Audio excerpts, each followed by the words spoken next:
Hello my dear students, आज हम लोग डिस्कस करेंगे किसी सॉलिड स्फीयर की वजह से कितना ग्रेविटेशनल फील्ड हो सकता है किसी पॉइंट पे। तो लेट्स से ये मेरे पास कोई पॉइंट है, पी पॉइंट है। यहां पर मुझे कैलकुलेट करना है कितना ग्रेविटेशनल फील्ड होगा और ये डिस्टेंस यहां से यहां तक मैं स्मॉल आर मान लेता हूं। तो मुझे बताना है कितना ग्रेविटेशनल फील्ड होगा। इस तरीके के प्रॉब्लम्स को सॉल्व करने के लिए आपको याद होगा जब भी कोई कॉन्टिन्यूअस बॉडी होती थी हम उसको डिफरेंशियल पार्ट में काटते थे, याद आया। लेकिन मैं चाहूं तो इसको बहुत ही सेकंड्स में इसका आंसर कर सकता हूं, क्योंकि मैंने आपको ग्रेविटेशन लेक्चर फर्स्ट में मैंने आपको एक बात बताई थी कि हॉलो स्फीयर और सॉलिड स्फीयर, हॉलो स्फीयर मतलब स्फेरिकल सेल और सॉलिड स्फीयर को हम एक पॉइंट मास की तरह ट्रीट कर सकते हैं, उसके सेंटर पर रख के इक्वल मास। याद आया? चलो उस लॉजिक का इस्तेमाल बाद में करेंगे, पहले इसको ड्राइव करने की कोशिश करते हैं। तो लेट्स से इसको डिफरेंशियल पार्ट्स में काटने के लिए मैं यहां से कोई डिस्टेंस गया और मैंने इस तरीके से एक स्फेरिकल सेल काट लिया। मैं इसको बाहर निकाल के यहां पर बनाता हूं।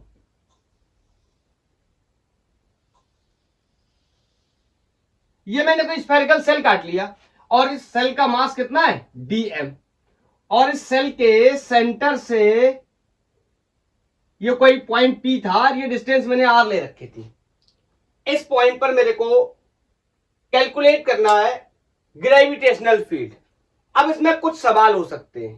पहला सवाल कि मुझे बाहर कैलकुलेट करना है, जैसे कि मैंने लिया ही हुआ है। दूसरा सवाल हो सकता है कि मुझे इसके अंदर कैलकुलेट करना है या फिर इसके अंदर कैलकुलेट करना है। इसके अंदर कैलकुलेट करना इज अ डिफरेंट थिंग और इसके अंदर कैलकुलेट करना is a different thing. Okay, क्योंकि ये क्या है, सेल है, अंदर कोई भी मास नहीं है, हॉलो है, और ये कैसा है, सॉलिड, इसके अंदर मास है। तो कैसे टैकल करेंगे हम इस टाइप की प्रॉब्लम्स को, चलो डिस्कस करते हैं। ठीक है, तो सबसे पहला हेडिंग लगा लेंगे। मैं कहां पर डिस्कस करने जा रहा हूं, आउटसाइड। आप इस पिक्चर को बना लो और ऊपर हेडिंग लगा लो, आउटसाइड डिस्कस कर रहे हैं हम लोग। और आउटसाइड के लिए मैथमेटिकली भी डिनोट कर दो। स्फीयर का रेडियस मैंने स्मॉल ए ले रखा है।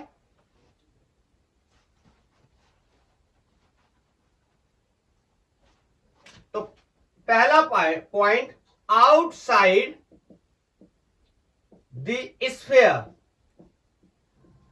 ठीक है, मैं यहां पर छोटू सा स्फीयर बना देता हूं। ये स्फीयर है और यहां से कोई पॉइंट मैंने ले रखा आर दूरी पे, पी पॉइंट पे। इसका मास मैंने कैपिटल एम, इसका रेडियस मैंने स्मॉल ए मान रखा है। फिर उससे मैंने ये एलिमेंटल सेल काटा है और इस सेल की वजह से कैलकुलेट करने की कोशिश करेंगे। इसको मैं नाम दे रहा हूं स्फेरिकल सेल बोल सकता हूं, या इसी को मैं हॉलो स्फीयर भी बोल सकता हूं। क्लियर है? अब समझना मेरी बात को। मैंने आपसे बोला था जब भी हॉलो स्फीयर सॉलिड स्फीयर की बात होगी मैं कॉन्सेप्ट का यूज कर लूंगा। क्या कॉन्सेप्ट का यूज करूंगा? ये जो भी मास है dm, इसको मैं कहां एज्यूम कर सकता हूं, सेंटर पर। Is that clear? मैंने आपको बताया सॉलिड स्फीयर और स्फेरिकल सेल के केस में मैं उसको सेंटर पर एज्यूम कर सकता हूं। ऐसा आइजैक न्यूटन ने भी किया हुआ है। कब? कैलकुलेशन के लिए, एक्सेलरेशन ड्यू टू ग्रेविटी के लिए, या एप्पल पर कितना फोर्स लगा था इसके लिए मैं बताऊंगा बाद में। चलो तो शुरू करते हैं। टू कैलकुलेट ग्रेविटेशनल फील्ड,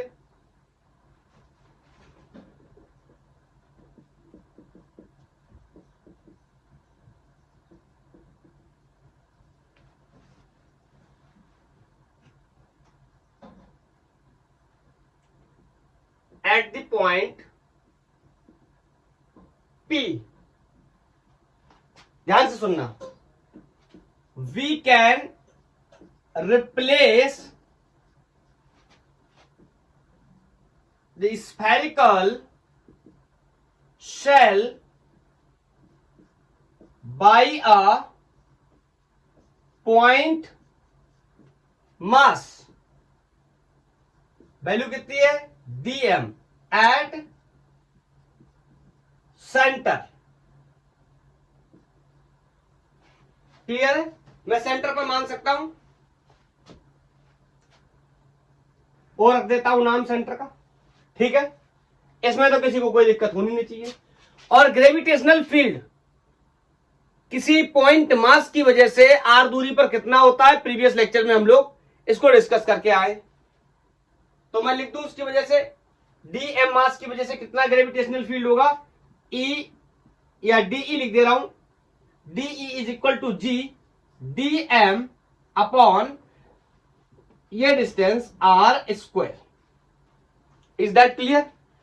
अब क्या होगा अगर मैं सारे डीएम्स की वजह से कैलकुलेट कर लूं। सारे डीएम्स का क्या मतलब है मैं दोबारा से बताना चाहता हूं।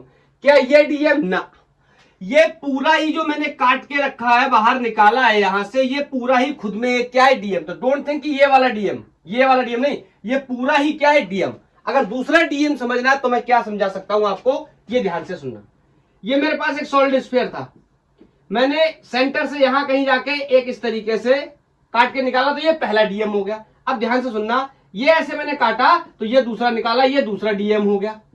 ऐसे सारे काटते चला गया तो ये क्या बन जाएंगे, इन्फिनिटी डीएम बन जाएंगे। क्या आप मेरी बात को समझ पाए? तो इस डीएम की वजह से फील्ड, इस डीएम की वजह से फील्ड, इस डीएम की वजह से फील्ड, इस डीएम की वजह से फील्ड, इस डीएम की वजह से फील्ड, इस डीएम की वजह से फील्ड, ना कि ये एलिमेंट की वजह से फिर ये एलिमेंट की वजह से। Is that clear? बोलो, समझ में आ रहा है? बात क्लियर है? चलो,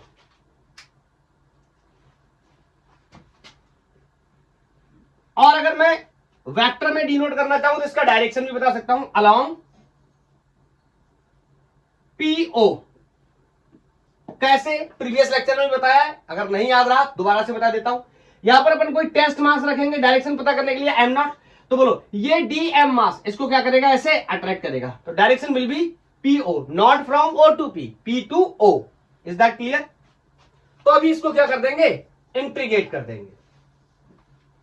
क्लियर है?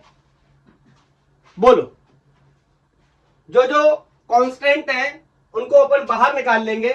सो I can say integral of DE will be equal to G upon R square integral of DM. मैं आपसे एक सवाल पूछना चाहता हूं, यहां मास के साथ कोई और फंक्शन मौजूद नहीं है वेरिएबल, तो सिंपली अगर मैं सारे डीएम को जोड़ दूं तो कितना हो जाएगा, कितना हो जाएगा, DM DM DM will be M. लेकिन मैं यहां पर एक आपको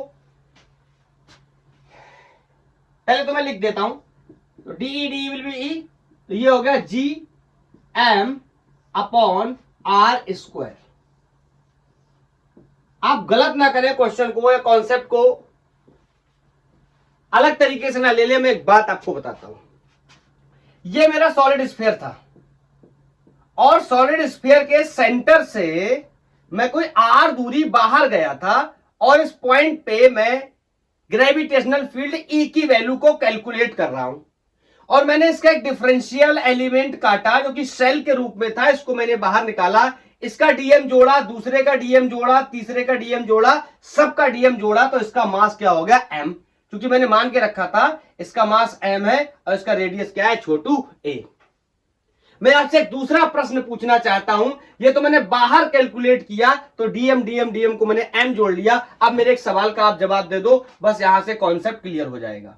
ये मेरे पास एक सॉलिड स्फीयर है, मैं आपसे बोलूं कि मैं अंदर कैलकुलेट करना चाहता हूं ग्रेविटेशनल फील्ड की वैल्यू, लेट्स से ये कोई पॉइंट यहां पर पी है। अब मैं आपसे एक सवाल पूछता हूं तो आप कहोगे सर पहले तो इसका एलिमेंट काट लेंगे DM like this.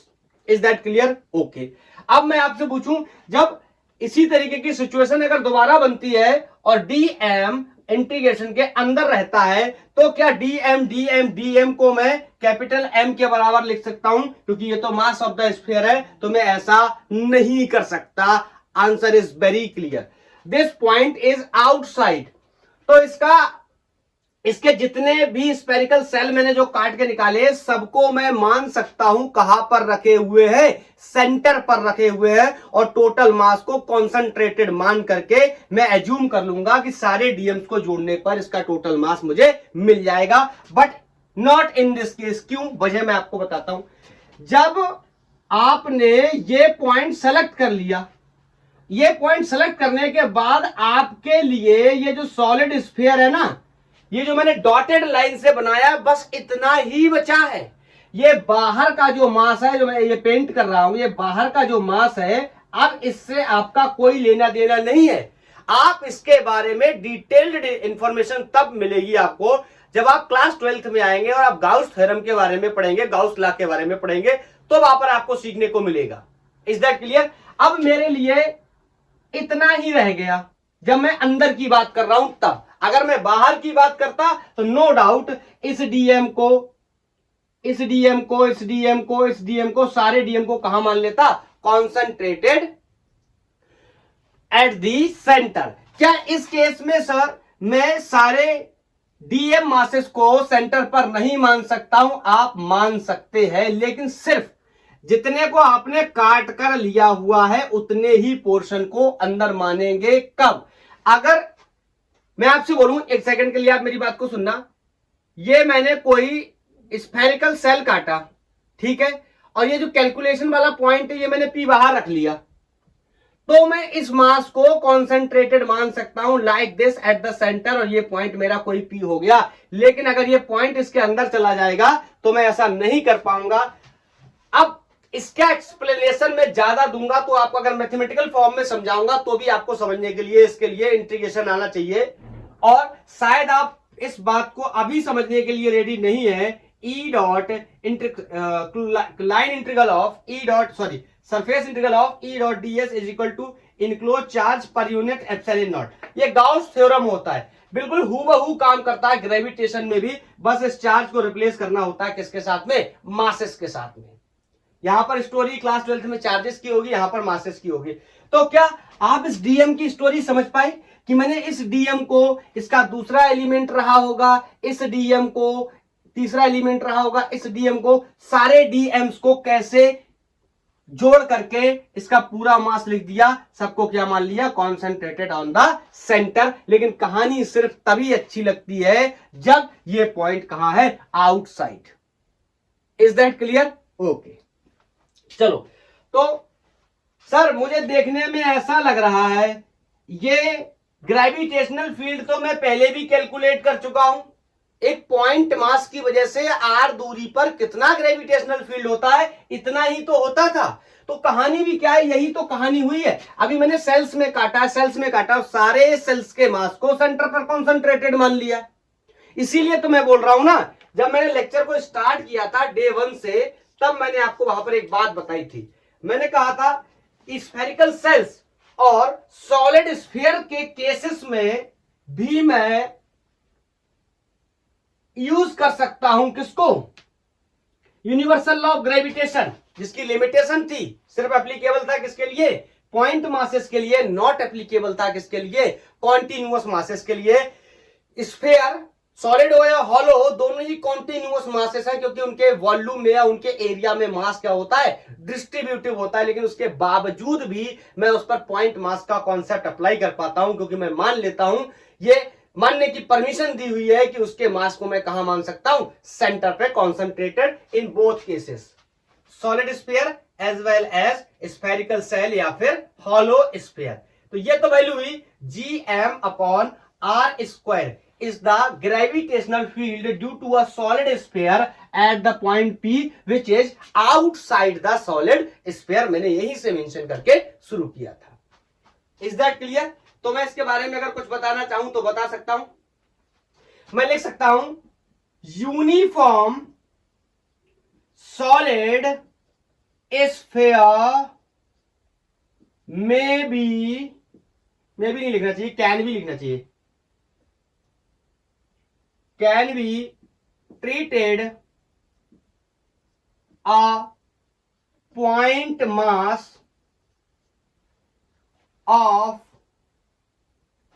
point point mass नहीं, ऐसे अच्छा नहीं लगेगा। Can be treated a particle of mass capital M at the center of solid sphere। अभी ठीक लगा, मतलब ये पूरा जो सॉलिड स्फीयर है, ये इसका मास कैपिटल M है, तो मैं इस पूरे सॉलिड स्फीयर को इग्नोर करके ये मान सकता हूं कि इसका मास ये सेंटर O पे कॉन्सेंट्रेटेड है, जिसकी वैल्यू क्या है, कैपिटल M। ये आजादी है मेरे को ऐसा करने के लिए।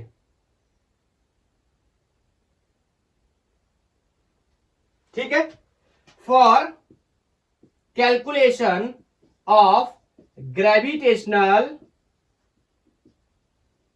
Field as well gravitational force के बारे में तो हम लोग पहले से डिस्कस कर चुके हैं, मैंने क्वेश्चंस भी करके दिखाए। आज फील्ड के केस में भी मैंने ये करके दिखाया आपको। Is that clear? चलो इस पिक्चर को मैं अब इस साइड से हटाता हूं। आपको याद है ना, एक स्टोरी चलती है कि सर आइजैक न्यूटन के सर पर एप्पल गिरा था और उन्होंने ग्रेविटेशन की शुरुआत करी, उस इंसिडेंट की वजह से ग्रेविटेशन को उन्होंने डिस्कवर किया। खैर मुझे तो कोई सच्चाई ऐसी दिखती नहीं है, लेकिन फिर भी अगर चलती है कहानी तो चलती ही जाएगी। इसीलिए नोट कर लेंगे, इसीलिए मैं आपको पता है अर्थ भी क्या है, स्फेरिकल ऑब्जेक्ट है। और अर्थ भले ही स्फेरिकल ऑब्जेक्ट है जिसका डेंसिटी भी फिक्स नहीं है, मैंने आपको बता रखा यूनिफॉर्म डेंसिटी नहीं होता, लेकिन फिर भी हम एज्यूम करते हैं। इवन आइजैक न्यूटन ने भी एक्सेलरेशन ड्यू टू ग्रेविटी की वैल्यू को कैलकुलेट करने के लिए अर्थ को एक होमोजीनियस स्फीयर की तरह ट्रीट किया है। तो अगर ये सॉलिड स्फीयर है तो इस सॉलिड स्फीयर को मैंने एक पॉइंट मास की तरह ट्रीट कर लिया, तो मैं अर्थ को भी एक पॉइंट मास की तरह ट्रीट कर लेता हूं। क्या ही प्रॉब्लम है बोलो? मुझे तो नहीं लगता कोई प्रॉब्लम है। तो मैं कह सकता हूं this concept allows to treat earth as a point mass to calculate force between earth and तुम्हारा फेवरेट एप्पल। क्लियर है? जो स्टोरी में हम लोग सुनते हैं कि आइजैक न्यूटन सर के सर पे एप्पल गिरा था, ये कहानी हम मान करके चलते हैं। मतलब अब ध्यान से सुनना, ये एक अर्थ है, ठीक है, अर्थ की सरफेस पे एप्पल रखा है और ये हो गया एप्पल। लेट्स से एप्पल का मास कोई स्मॉल एम है और ये पूरा जो अर्थ है सॉलिड स्फीयर की तरह है, इसको मैंने सेंटर पर ट्रीट कर लिया है इसके, जिसका मास मैंने कैपिटल एम माना है। तो ये जो डिस्टेंस है ये कितनी हो जाएगी? रेडियस ऑफ अर्थ 6400 किलोमीटर के बराबर। क्या आइजैक न्यूटन के सर पर 6400 और 6400 इंटू 10⁻³ मीटर की डिस्टेंस से एप्पल गिरा था? क्या इतनी ऊपर से एप्पल गिरा था 6400 किलोमीटर?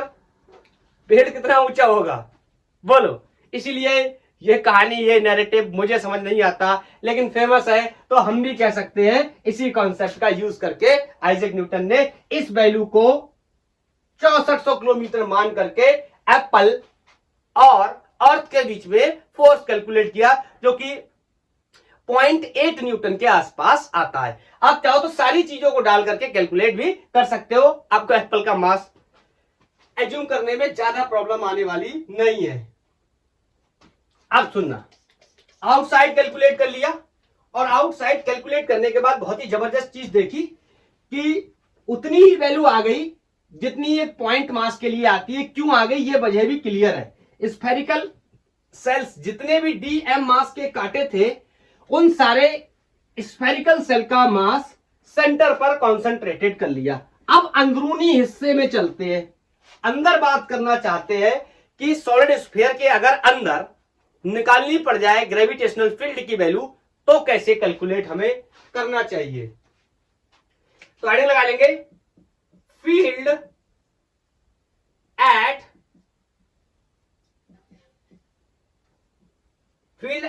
इंटरनल पॉइंट, ठीक है, जहां पर मैं मेंशन भी कर दे रहा हूं जो डिस्टेंस मैं लूंगा उसका रेडियस ऑफ सॉलिड स्फीयर से क्या है, छोटा, तो ऑटोमेटिक अंदर चला जाएगा। एक पिक्चर से ये डिनोट कर देता हूं। लेट्स से ये कोई सॉलिड स्फीयर है, मेंशन कर दे रहा हूं। अब इसको पेंट नहीं करूंगा, मुझे यहां पर इसका रेडियस ले लेता हूं। लेट्स से मैंने कोई पॉइंट यहां पर ये लिया, ठीक। अब ये पॉइंट मैंने यहां पर कोई लिया P, जिसके रेडियस लेफ्ट से कोई क्या है, R है। तो ये R क्या है, छोटा होना चाहिए, और A क्या होना चाहिए, बड़ा। सो दैट ये कहानी हम कहां डिस्कस कर सके, इसके अंदर। अब इसके अंदर में दो और खूबसूरत कहानियां बनती हैं। मैं एक एक करके आपको कहानी के बारे में बताता हूं, एक्सप्लेन करता हूं और कैलकुलेट करता हूं। तो सबसे पहले मैं एक कहानी के बारे में डिस्कस करने जा रहा हूं कि ये पॉइंट मैंने कुछ ऐसी जगह लिया है जहां पर मैंने स्फेरिकल जो सेल काटा है उस सेल का रेडियस कम है, और ये टेकन पॉइंट है, इसका रेडियस ज्यादा है। और अगर इसका रेडियस कम हो जाएगा तो इन दी एंड बताऊंगा कि क्या होने वाला है। पहले मैं ये मानकर डिस्कस करता हूं कि ये जो मैंने स्फेरिकल सेल काटा है उसका रेडियस क्या है, कम है, और पी पॉइंट का रेडियस क्या है, ज्यादा। इट मींस आउटर की बात करें, क्या हो गया, आउटर आउटर आउटर। अरे इंटरनल होने के बावजूद भी आउटरनल की एक्सटर्नल पॉइंट की बात कर रहा हूं या आउटर रीजन की बात कर रहा हूं। क्यों? क्योंकि जो टेकन रेडियस है वो अभी भी बड़ा है उस स्फेरिकल सेल से जो मैंने क्या किया है, काटा है अंदर। समझने की कोशिश करना, मैं पहले इसको लैंग्वेज में लिखने जा रहा हूं।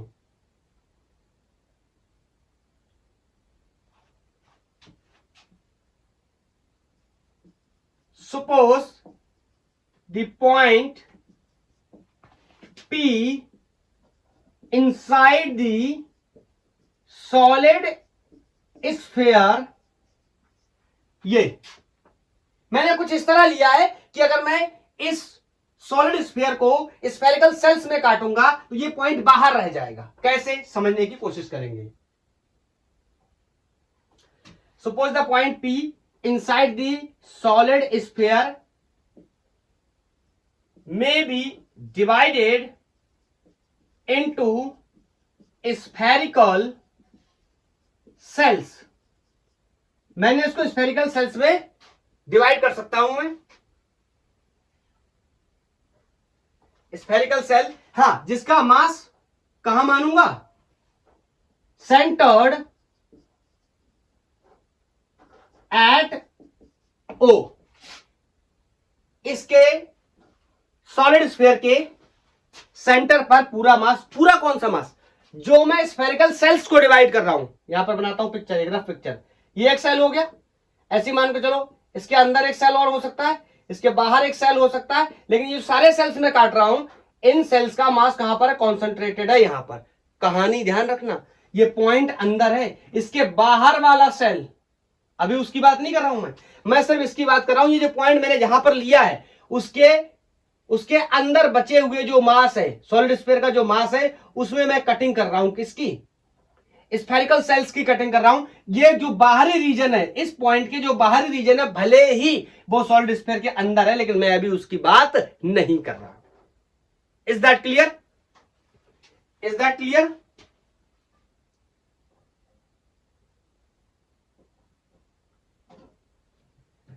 तो जो मैंने काटा है उसका मास सपोज कर लो।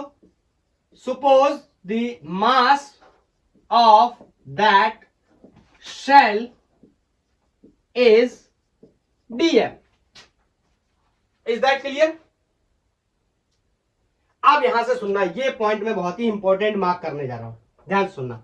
If radius of spherical shell is less than r। ये जो स्फेरिकल सेल, ये जो मैंने डॉट डॉट करके रखा ना, इसको मैं यहां निकाल लेता हूं ऐसे। ये जो स्फेरिकल सेल मैंने काटा है, इसका अपना कोई ना कोई एक रेडियस होगा, कुछ ना होगा, आप कुछ भी मान लो, r1 r2, और ये पॉइंट P मैंने जो रखा है, ये मैंने पॉइंट P रखा है। पॉइंट पी को यहां से मैंने क्या डिस्टेंस का नाम दिया था, आर डिस्टेंस का नाम दिया था। अब ध्यान से सुनना, जो रेडियस स्फेरिकल सेल का है वो लेस देन है किससे, आर से। अच्छा सोचो, जो आपने सेल काटा उसका रेडियस कम है और जो आपने पॉइंट पी लिया है इसका रेडियस ज्यादा है, तो टेक्निकली क्या हुआ, टेक्निकली ये भी प्रीवियस केस ही बन गया। क्या बन गया, अरे ये स्फेरिकल सेल होता था, उससे आर दूरी पर आउटर रीजन में इस जगह पर मैं ग्रेविटेशनल फील्ड की वैल्यू कैलकुलेट करने जाता था। इस केस में और इस केस में कोई डिफरेंस नहीं है, कहानी इज सेम। क्यों सेम है, क्योंकि जो मैंने ये एलिमेंट काटा है स्फेरिकल सेल का, जिसका मास मैंने dm लिया है, उसकी रेडियस कम है किससे, उस पॉइंट r से। तो अभी भी ये किसकी तरह बिहेव कर रहा है, ऐसे बिहेव कर रहा है जैसे ये मास कहां पर कॉन्सेंट्रेटेड है, सेंटर पर, इस पॉइंट के रिगार्डिंग। Is that clear. तो इसको मैं दोबारा से उसी तरह ट्रीट कर सकता हूं जैसे मैंने प्रीवियस केस में ट्रीट किया था, लेकिन इसके साथ एक डिफरेंस होगा। कोई मुझे बता सकता है क्या डिफरेंस होगा, क्या आप समझ सकते हैं क्या डिफरेंस होगा, मैं बताता हूं। जो प्रीवियस केस में सॉलिड स्फीयर था, इस dm को मैंने जब इंटीग्रेट करके कैलकुलेट किया था तो it was the total mass of the solid sphere, but in this condition this mass cannot be equal to the total mass of the solid sphere।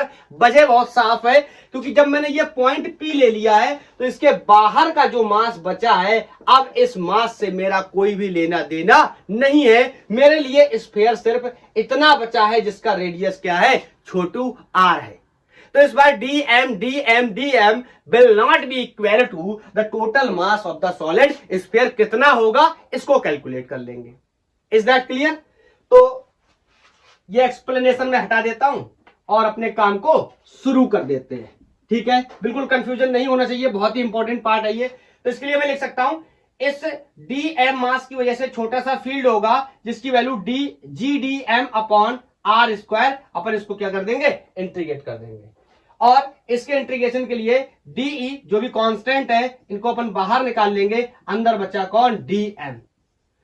क्या मैं फिर से dm को m लिख दूं, इस बार नहीं लिख पाऊंगा सर, मुझे बिल्कुल क्लियर पता है। अब मेरा स्फीयर सिर्फ इतना बचा, ये बाहर के मास से मुझे कोई लेना देना नहीं है। अब मुझे निकालना है कि इस वाले dm, ये जो आपने लिया है स्फेरिकल सेल, इसका dm ऐसे देखो, सेल्स में काट रहा हूं इसको, सेल्स में काट रहा हूं। एक सेल ये बना लिया मैंने कुछ इस तरीके से, दूसरा सेल ये मान लो मैंने ऐसे बना लिया कुछ इस तरीके से। ऐसे ही इंफिनिटी सेल आप बना लो, लेकिन कहां तक, इस स्फेरिकल ये जो पॉइंट P है इसके अंदर ही जितने भी सेल बना लो उन सब का मास आप कॉन्सेंट्रेटेड मान लो, यहां पर नो प्रॉब्लम है। लेकिन ये बाहर का मास अब मैं इसको कॉन्सेंट्रेटेड सेंटर पे नहीं मान सकता। I think concept should be very clear. Is that clear. यही कॉन्सेप्ट लोगों को परेशान करता है, ठीक है। चलो अब मैं इसको हटा रहा हूं और अपन अब कैलकुलेट कर लेते हैं कि कितना मास, मैं इस इक्वेशन को दोबारा से ऊपर लिख दे रहा हूं, कितना मास होगा हमारे माने हुए सॉलिड स्फीयर में या हमारे माने हुए स्फेरिकल सारे सेल्स में जिनका रेडियस 0 से छोटू r तक वेरी कर सकता है। क्या आप मेरी लैंग्वेज को समझ पाए, जो मैंने टेक्निकल भाषा में बोला कि सारे स्फेरिकल सेल जिनका रेडियस कहां से वेरी कर सकता है, सेंटर माने 0 से स्मॉल r तक। Is that clear. तो चाहे तो आप डेंसिटी वाला कॉन्सेप्ट लगा लो, या जैसे SC Verma sir unitary method का यूज करते हैं हम उस तरीके से भी सोच सकते हैं। तो पहले तो मैं इस इक्वेशन को लिख देता हूं, integral of DE is equal to gr square into dm। अब मेरे को इस dm की तलाश है, तो सबसे पहले तो मैं एक पॉइंट मार्क कर देता हूं ताकि आपको इसके रिलेटेड कंफ्यूजन ना हो। Let's say all spherical cells are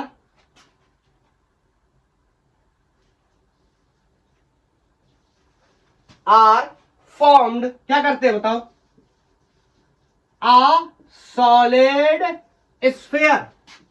मेरी बात को समझ पाए, क्या मेरी बात को समझ पाए। देखो अब ये पूरा तो नहीं, लेकिन ये इतना जो पहले मैं डॉटेड कर देता हूं इस तरीके से, ये डॉटेड वाला पार्ट। अब इसके अंदर ये भी जो भी पार्ट है ये क्या है, सॉलिड स्फीयर बन गया, क्योंकि इसके अंदर जो भी मैंने सेल्स की कटिंग करी थी, अगर उन सारे सेल्स को मैं मिला दूं, यही लिखा हुआ है, let's say all spherical shells are formed a solid sphere of radius, बोलो छोटू आर, नॉट स्मॉल ए, क्योंकि small A is the radius of entire solid sphere, लेकिन मेरे लिए तो इंटायर बचा नहीं, मेरे लिए लेट्स से कितना बचा, इतना बचा, और उतने का रेडियस मैंने यहां पर मान के रखा है, कोई क्या है, स्मॉल आर है। क्या मेरी बात समझ गए? चलो अब यूनिटरी मेथड का यूज करके इस डीएम की वैल्यू पहले कैलकुलेट कर लेता हूं कि ये डीएम मास कितना होने वाला है। तो मैं आपसे कह सकता हूं, बार बार कहता था कि अगर लेंथ में फैला एल, लेंथ में मास एम है, तो यूनिट में एम अपॉन एल होगा। अगर कहीं एरिया में फैला है तो पाई आर स्क्वायर एरिया में, सॉरी हाँ, पाई आर स्क्वायर एरिया में एम मास है, तो यूनिट में M upon pi R square. अब ये तो क्या है, ये सॉलिड स्फीयर एक 3D बॉडी है, इसके मास कहां डिस्ट्रीब्यूटेड होगा, वॉल्यूम में डिस्ट्रीब्यूटेड होगा, बोलो। तो वॉल्यूम में डिस्ट्रीब्यूटेड होगा, तो मैं कह सकता हूं कि 4/3, बोलो बोलो बोलो, रेडियस बोलो, छोटू A, is that clear, radius of entire sphere. तो इसमें मास है let's say capital M, is that clear. तो मैं अगर यूनिट में पूछूं तो this is going to be M upon 4/3 pi A square में इतना होगा। लेकिन मेरा स्फीयर कितनी रेडियस का बचा, सिर्फ छोटू आर रेडियस का। तो मैं कह सकता हूं कि 4/3 पाई, बोलो बोलो बोलो, रेडियस छोटू आर स्क्वायर, नहीं सॉरी क्यूब, छोटू आर क्यूब में कितना मास होगा, multiply by the unit mass. पूरे में इतना था, यूनिट में इतना बचा, तो इतने में कितना होगा, इतना प्लस यूनिट का मास। तो I can say capital M upon 4/3 pi small A cube, और इसमें इसका क्या कर दूंगा, मल्टीप्लाई 4/3 पाई आर क्यूब। यहां 4/3 से 4/3 मर गया, इज दैट क्लियर। तो ये किसका मास आया है, इसका, या आप कह सकते हो ये डीएम डीएम डीएम सबको मैं इंटीग्रेट करूं तो इसके मास के बराबर मैं इसको प्लेस कर सकता हूं। बोलो, नोट करो।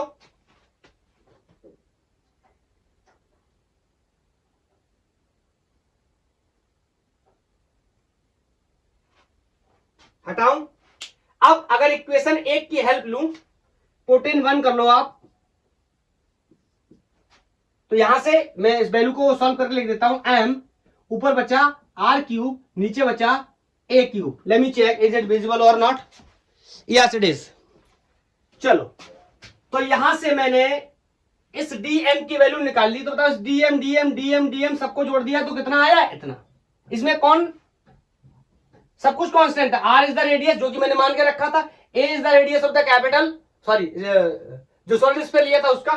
तो मैं कह सकता हूं यहां से ए ग्रेविटेशनल फील्ड की value D D will be E, DM DM DM will be M dash, मान लो कोई नया मास कितना है, इतना, इज दैट क्लियर। तो G capital M R cube upon,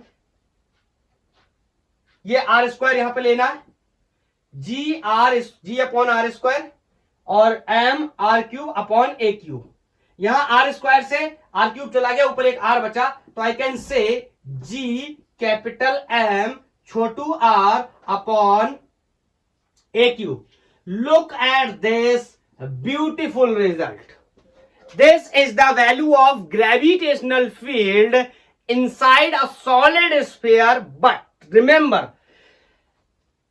the radius of a spherical cell is less than the point P you have assumed inside the solid sphere which has radius small r। ये बात आपको ध्यान रखनी है, अगर ऐसा नहीं हुआ तो ये रिजल्ट बदल जाएगा। क्या होगा अभी बताऊंगा, इज दैट क्लियर, समझ गए इस बात को। यहां से मैं आपको एक बात बता सकता हूं, प्रोपोर्शनैलिटी के बारे में मैं डिस्कस करना चाहता हूं, करूंगा। पहले मैं एक जो बचा हुआ पॉइंट है उसके बारे में भी डिस्कस कर लेता हूं, फिर मैं आपको बताता हूं आउटर रीजन में कितना है, इनसाइड रीजन में कितना है। तो ये इनसाइड रीजन में है, आउटर में मैं मेंशन कर दे रहा हूं यहां पर ऊपर आउटर का तो बहुत ही आसान है, पॉइंट मास की तरह ट्रीट कर लिया, G capital M over R square. ये आउट में था, ये इन में था। अब मेरी बात को ध्यान से सुनना, मैंने अभी अभी आपको एक बात बताई थी कि मैंने पॉइंट पी लिया था और वो पॉइंट के साथ साथ मैंने एक स्फेरिकल सेल काटा था, और वो स्फेरिकल सेल ऐसे काटा था कि रेडियस स्मॉल आर से वो क्या होना चाहिए, छोटा होना चाहिए। Is that clear? अब मैं क्या कर रहा हूं, उसको पलट के उल्टा कर रहा हूं। अब जो पॉइंट है पी, मैं उसको स्फेरिकल सेल के अंदर लेना चाहता हूं, तो क्या होगा, ध्यान से सुनना। नेक्स्ट तीसरी बात के बारे में मैं यहां डिस्कस कर रहा हूं, अंतर समझना, नहीं तो कंफ्यूजन होगा तो तुरंत गलत हो जाएगा। अंतर समझना। Suppose the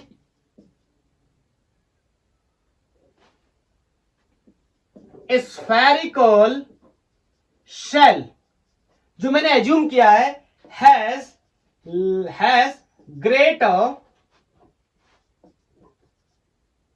greater radius than r। फिर से बनाता हूं, इस पिक्चर को बनाता हूं, ध्यान से सुनना। ये ट्रू इनसाइड का केस हो गया ना, बिल्कुल ही अंदर आ गया, ट्रू इनसाइड भी बोल सकते हैं इसको। जैसे ये मैंने सेल माना है और इसका रेडियस कुछ ना कुछ रहा होगा, और मैंने ये जो पॉइंट है ये P इस बार मैंने यहां कहीं लिया है, ये पॉइंट यहां कहीं लिया है और उसका रेडियस मैंने r माना है। तो ये लिखा हुआ है कि suppose the spherical shell has greater radius than r। मतलब ये जो रेडियस है, साफ साफ दिख रहा है, स्फेरिकल सेल का रेडियस इसका रेडियस से बड़ा, ये पॉइंट जो मैंने P माना है।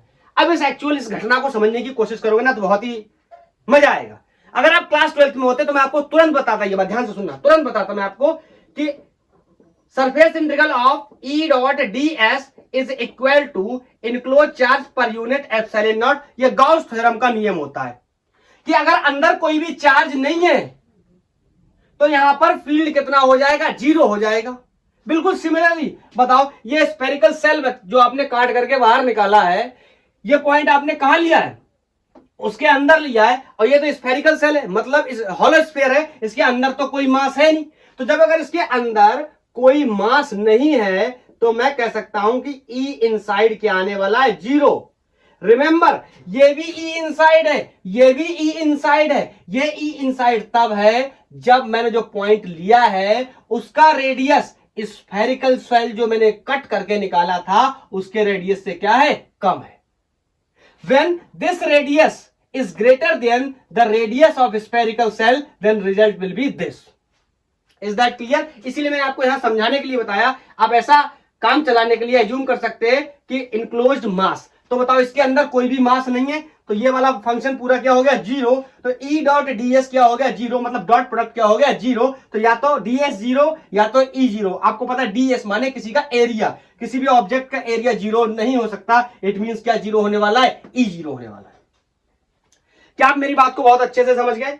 इनसाइड में दोनों स्टोरी समझ गए, स्फेरिकल सेल में मैं कौन सी स्टोरी लेने वाला हूं। चलो अब मैं इसी कॉन्सेप्ट का यूज करके आगे चल के ये सॉलिड स्फीयर की कहानी को मैं हॉलो स्फीयर है स्फेरिकल सेल में कन्वर्ट कर दूंगा, और बिल्कुल भी सॉल्व नहीं करूंगा। इसी कहानी का इस्तेमाल करके मैं आपको दोनों रिजल्ट लिखवा दूंगा और मेरा काम हो जाएगा। अब मैं क्या करना चाहता हूं, वेरी इंपॉर्टेंट रिजल्ट मैं करना चाहता हूं, मैं ग्राफ बनाना चाहता हूं, gravitational field versus distance graph, and this is going to be very important graph. Look at it. E versus R graph. R is the distance। मैं यहां पर छोटू सा पिक्चर बनाता हूं सॉलिड स्फीयर का, ये पिक्चर है। तो ये R या तो ये हो सकता है, या फिर ये R ये हो सकता है, या फिर जो तीसरा पॉइंट था उसके बारे में बात नहीं करेंगे क्योंकि फील्ड क्या है, 0 है। अब सुनना, जब मैं इस सॉलिड स्फीयर के अंदर था तो यहां पर आप प्रोपोर्शनलिटी को देखो, यहां पर E is directly proportional to R। देखो E ये क्या है, कांस्टेंट, ये क्या है कांस्टेंट, ये भी क्या है constant, radius of sphere is constant. तो यहां पर डिपेंडेंसी डिस्टेंस के साथ कैसे, डायरेक्टली, मतलब जैसे जैसे डिस्टेंस बढ़ेगा, जैसे जैसे डिस्टेंस बढ़ेगा वैसे वैसे E की वैल्यू क्या होगी, बढ़ेगी। और बताओ अगर मैं आपसे बोलूं कि मैं स्फीयर के सेंटर पे चला गया यहां पे, तो बोलो यहां पे फील्ड कितना हो जाएगा, 0। क्यों? क्योंकि आर यहां पे क्या हो गया? 0। तो जैसे जैसे मैं सेंटर से बाहर की तरफ बढ़ूंगा तो फील्ड भी बढ़ेगा और proportionality is very clear, E is proportional to R. ऐसा graph straight line passing from origin होता है, मैथमेटिकली ये फॉलो कर रहा है Y equal to M X plus minus C, और सी क्या है? 0। तो I can say Y is proportional to X. बिल्कुल यहां क्लियरिटी दिखाई दे रहा है। बाई पे मैंने कौन लिया? इलेक्ट्रिक फील्ड, और एक्स पे मैंने कौन लिया? Distance. So this is electric field is proportional to the distance. तो ये समझ गए? अब सुनना, कोई चीज 0 से स्टार्ट हुई है और वो लगातार बढ़ रही है, तो कहीं ना कहीं तो उसकी वैल्यू मैक्सिमम होगी, जाकर कहीं ना कहीं तो उसकी वैल्यू मैक्सिमम होगी। इस पर्टिकुलर केस में उसकी वैल्यू कहां मैक्सिमम होगी, ये बात को हम बहुत ही आसानी से समझ सकते हैं। जैसे मैं चलना शुरू किया, बढ़ रही, ये सरफेस पे आके मैक्सिमम हो गई। सर आपको कैसे पता कि सरफेस पे आकर मैक्सिमम हो गई? क्योंकि जैसे ही मैं सरफेस के बाहर निकलता हूं, this is the result. Is that clear? E outside region के लिए GM अपॉन आर स्क्वायर होता है। यहां E is inversely proportional to R square है। इसीलिए मुझे पता चल गया कि जैसे मैं स्फीयर के बाहर निकलूंगा, E की वैल्यू घटना शुरू हो जाएगी, और कोई चीज तभी घट सकती है अगर वो पहले बढ़ रही थी, बढ़ते बढ़ते क्या हुई होगी? मैक्सिमम। इट मींस मैं कह सकता हूं ये कोई वो पॉइंट है जहां पर E की वैल्यू क्या हो गई? मैक्सिमम। इस सिचुएशन के हिसाब से मैं कह सकता हूं R is equal to A। मतलब ये ए रेडियस होता था, मैं कहां पे आ गया? सरफेस पे आ गया सॉलिड स्फीयर के, यहां पर क्या होगी? मैक्सिमम। अब इसके बाहर मैं निकलूंगा तो ये रिलेशन मुझे सजेस्ट करता है कि यहां पर ग्रेविटेशनल फील्ड की वैल्यू क्या होने वाली है? डिक्रीज होने वाली है, और वो भी किस टर्म्स में डिक्रीज होने वाली है? E is inversely proportional to R square. ऐसे ग्राफ बहुत बनाए रेक्टेंगुलर हाइपरबोला वाले। Is that clear? बोलो। तो ये ग्रेविटेशनल फील्ड का ग्राफ बनाया versus distance graph for a solid sphere. तो अब मैं स्फेरिकल सेल के लिए बताना चाहता हूं, और मैं रिजल्ट्स का, इन्हीं कॉन्सेप्ट्स का इस्तेमाल करके डायरेक्ट रिजल्ट को लिखूंगा, और सारे लोग मेरा साथ देंगे। कोई भी इसमें मेरा अपोज नहीं कर सकता, क्योंकि कॉन्सेप्ट क्लियर है। तो नोट करके हेडिंग लगा लो, gravitational field for hollow sphere, या इसी को अपन स्फेरिकल सेल भी जानते हैं, बोलते हैं। ध्यान से सुनना, पहला point, E inside the spherical cell. क्या मैं डायरेक्ट लिख दूं बिल भी 0? किसी को कोई प्रॉब्लम नहीं होनी चाहिए, बिल्कुल नहीं होनी चाहिए। क्यों? मैं एक्सप्लेन भी कर चुका हूं, फिर से बता दे रहा हूं। ये स्फेरिकल सेल है, ठीक है? अब डोंट थिंक ये सॉलिड स्फीयर है, अब ये स्फेरिकल सेल है। समझ गए?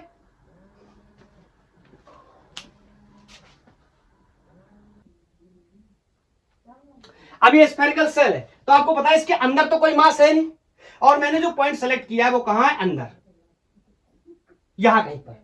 बोलो, तो अंदर कोई मास नहीं, तो अंदर कोई फील्ड भी नहीं, और ये कहानी अब सारे लोगों को क्लियर तौर पर समझ आ गई। ई इनसाइड, रिमेंबर स्टोरी किसके लिए है? ये स्फेरिकल सेल के लिए। Is that clear? अगर मैं आपसे बोलूं ई आउटसाइड द स्फेरिकल सेल, और मैं डायरेक्ट लिख दूं, तो कोई क्या इस बात का विरोध करेगा? GM upon R square. कैसे? बिल्कुल वैसे ही। ये मेरे पास एक स्फेरिकल सेल है, ठीक है? ये पॉइंट मैंने यहां ले रखा है, ये पॉइंट P, ठीक है, R दूरी पे। तो बताओ, ये स्फेरिकल सेल का जो भी मास है, इसको मैं क्या कर सकता हूं? सेंटर पर एज्यूम कर सकता हूं पॉइंट मास की तरह, और इससे R दूरी पर इस पॉइंट पर कितना ग्रेविटेशनल फील्ड होता है सबको पता है, GM upon R square.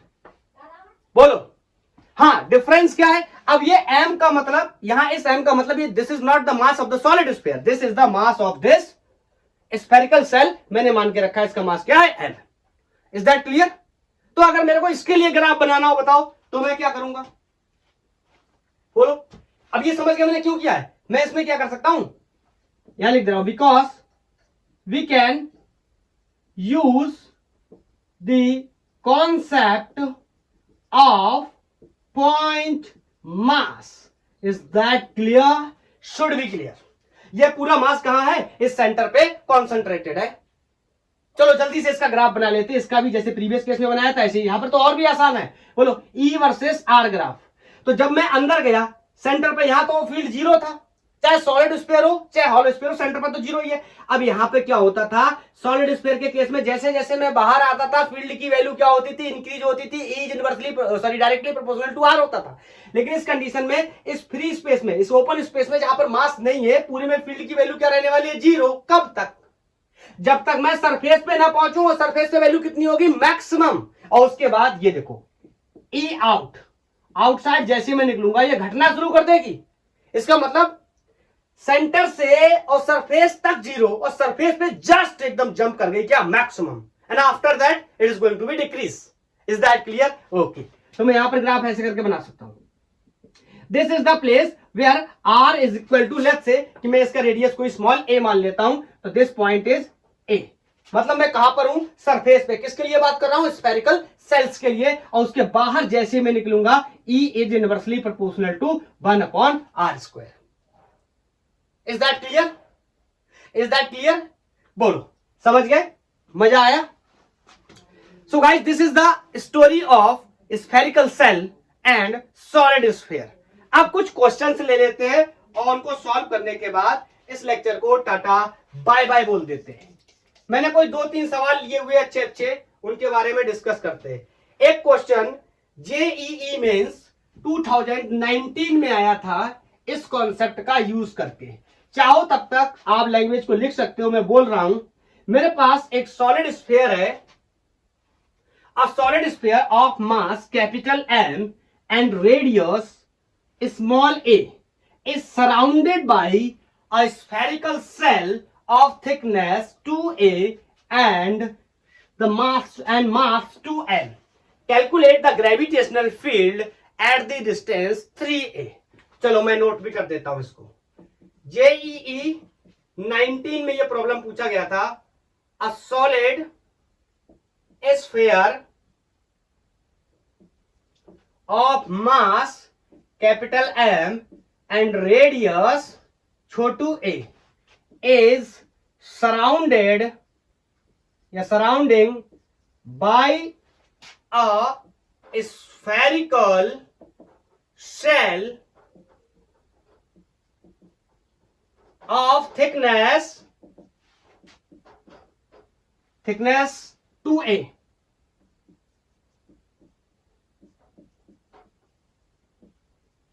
Calculate gravitational field intensity या gravitational field at a distance 3a. Clear? मैं आपको 4 ऑप्शन कर देता हूं, तब तक आप बनाने की कोशिश करो उसे। gm/a², option B gm/a², numerical data अभी डाल दूंगा मैं इसमें। Option C is gm/a² and option D is gm/a²। यहीं से शुरू करता हूं। ये 2, यहां पर नीचे 3 कर लो, यहां पर 2/3 कर लो,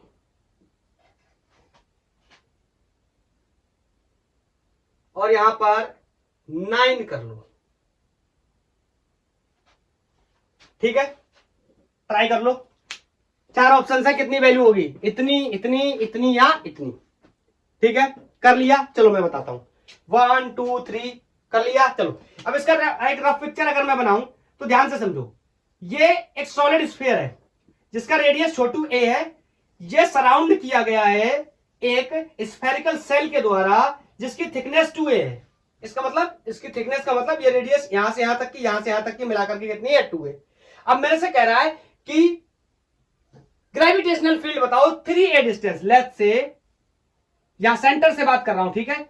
ये डिस्टेंस कोई 3a हो गई, ये पॉइंट p है। यहां पर कितना वैल्यू होगा ग्रेविटेशनल फील्ड का? मेरे लिए तो बहुत आसान है, आपका पता नहीं, और आपके लिए तो मुझसे ज्यादा आसान होना चाहिए क्योंकि मैंने इतनी मेहनत से आपको बताया है। मैंने तो मेहनत से पढ़ा, लेकिन मैंने उससे ज्यादा मेहनत से आपको बताया है। समझना? ये अगर मैं स्फीयर के लिए बात करूं, ध्यान से सुनना। Gravitational field for solid sphere. तो सॉलिड स्फीयर के लिए कहानी बहुत सिंपल है। बोलो यहां से टोटल डिस्टेंस कितनी हो गई 3a।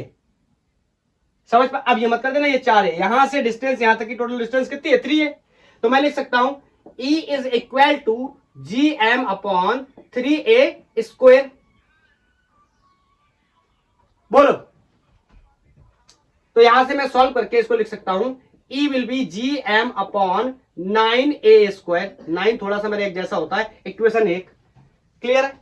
अब इसके लिए तो कहानी में कोई प्रॉब्लम थी ही नहीं, अगर अंदर पूछता तो भी रिजल्ट पता है। प्रॉब्लम सिर्फ किसके लिए आती है, स्फेरिकल सेल के लिए।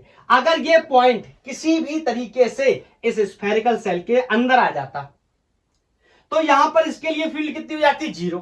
लेकिन ये पॉइंट कहां है, बाहर है, क्योंकि 3a पे है। Is that clear? क्वेश्चन में आप पढ़ लेंगे 3a पे है पॉइंट। तो इसके लिए भी मैं लिख सकता हूं क्या, ग्रेविटेशनल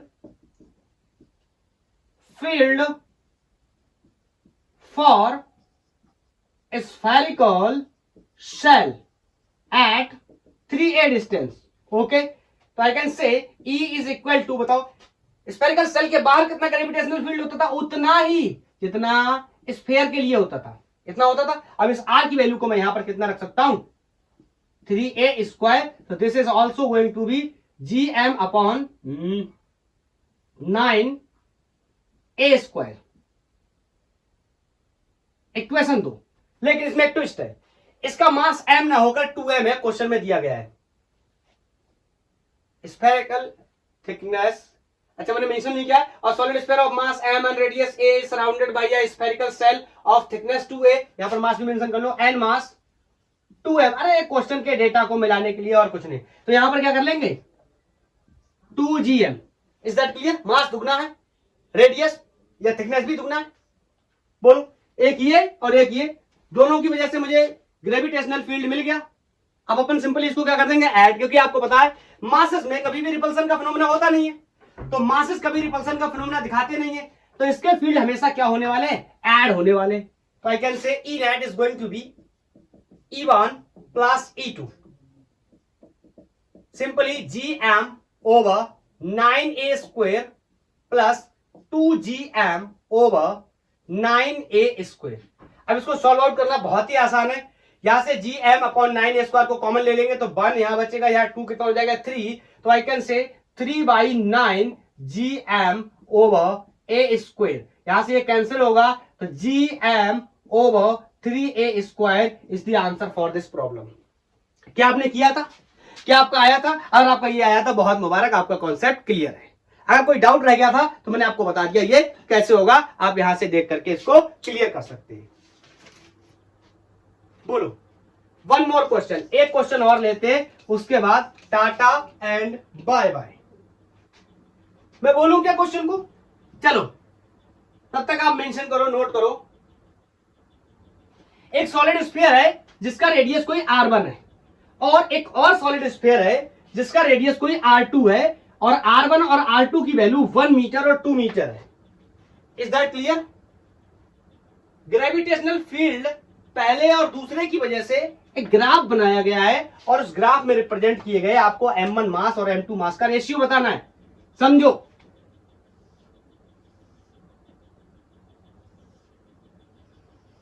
ठीक है? ये इस तरीके से ग्राफ बना हुआ है, E वर्सेस R ग्राफ। मैं जरूरी वाले डेटा मेंशन कर दे रहा हूं सिर्फ।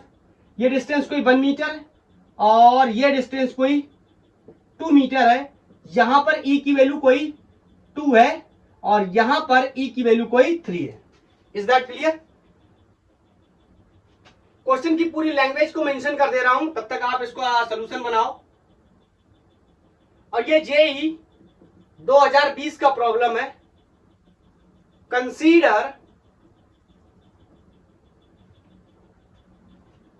To solid spheres of radius r1 is equal to 1 meter and r2 equal to 2 meter respectively. बोलो, the gravitational field due to sphere 1 and 2 are shown in figure. Graph बना हुआ है. Calculate m1 upon m2. Option पहला 1/2, दूसरा 1/3, तीसरा 1/6 और चौथा 2/3. वैसे तो मैं ये क्वेश्चन होमवर्क के लिए देने वाला था, लेकिन अब मैंने लिख दिया है तो ऑप्शन नहीं बताऊंगा, बस कौन सा सही हुआ है हिंट कर देता हूं, समझना, थोड़ा सा डायरेक्ट मारूंगा, ठीक है. अगर मैं आपसे बोलना चाहूं, जैसे मैं एक बार चेक कर लूं ग्राफ में कोई कंफ्यूजन या कोई डाउट तो नहीं, आई थिंक नहीं है. चलो समझो, अगर मैं आपसे बोलूं कि मैं इस पहले वाले पार्टिकल के लिए मैं लिखना चाहूं ग्रेविटेशनल फील्ड की वैल्यू, तो बोलो सिंपली मैं लिख सकता हूं क्या, स्फीयर है तो E = gm. बोलो डिस्टेंस, बोलो जल्दी से, पहले वाले स्फीयर के लिए 1 दे रखी ना, तो ये हो गया gm. 1 रखूं ना रखूं एक ही मतलब है, ठीक है. और मास कितना कर लो, m1. Is that clear. और E की वैल्यू यहां से टिपो कितनी है, 2. तो ये पहले वाले की कहानी हो गई. अब दूसरे वाले की कहानी सुनो. E = gm2 अपॉन डिस्टेंस कितनी है, 2, तो 2 का स्क्वायर कितना हो गया, 4. और इस कंडीशन में E2 मान लो, और E2 की वैल्यू भी मैं यहां से टिप सकता हूं, कितनी दे रखी है, 3. तो अब कोई कंफ्यूजन है क्या, अब कोई कंफ्यूजन है क्या. इसकी वैल्यू 2 है, इसकी वैल्यू यहां से मल्टीप्लाई कर दोगे 12 हो जाएगा. तो यहां से जब रेशियो ले लोगे, इसको इक्वेशन 1 मान लो, इसको इक्वेशन 2 मान लो, 3 में से एक ऑप्शन भागता हुआ दिखाई देगा, कौन सा आ रहा है, ठीक है. तो आप इतना तो कर ही लेना, मेरे को बताना, ठीक है. आज के लिए इतना ही. थैंक यू, धन्यवाद. पढ़ाई करते रहिए.